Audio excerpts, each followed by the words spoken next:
Umoja wa Afrika umepaza sauti, na si sauti ya malalamiko bali ya madai ya haki. Wito wake wa Umoja wa Mataifa kuitambua rasmi biashara ya utumwa wa kuvuka bahari ya Atlantiki kama uhalifu mkubwa dhidi ya ubinadamu si hoja ya kihistoria tu, ni hoja ya kimaadili, kisheria na kisiasa inayoguza mizizi ya dhulma za kimfumo zilizoliumiza bara la Afrika kwa karne nyingi. Sasa nampisha Shisia Wasilwa ambaye amelivalia njuga swala hilo kwenye tahariri ifuatayo.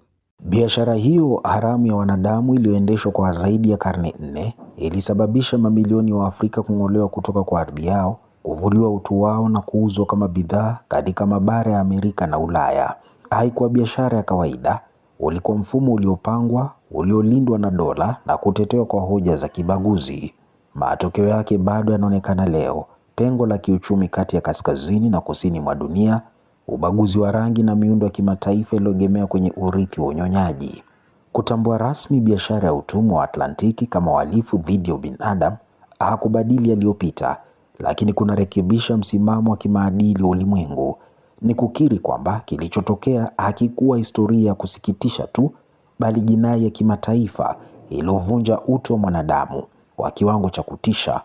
Ni hatua ya kuelekea uwajibikaji wa kihistoria na majadiliano ya fidia, marekebisho na uponyaji wa vizazi. Wapo watakaosema kuwa swala hili ni la kale, kwamba dunia ina changamoto mpya: vita, mabadiliko ya tabia nchi, njaa na migogoro ya kisiasa. Lakini hoja hiyo inakosa msingi.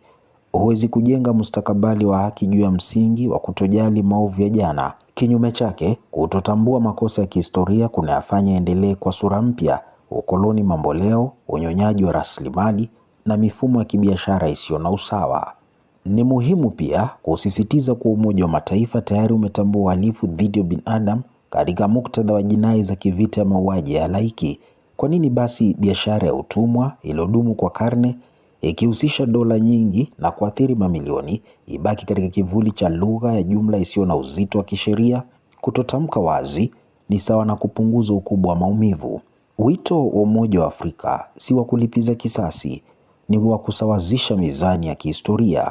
Ni sauti ya bara linalokataa kuendelea kuwa mhanga wa simulizi zilizoandikwa bila sauti yake.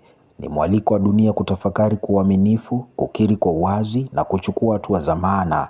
Ikiwa Umoja wa Mataifa utapuuza wito huu, utakuwa unadhoofisha dhamira yake ya kulinda haki za binadamu na utu wa wote.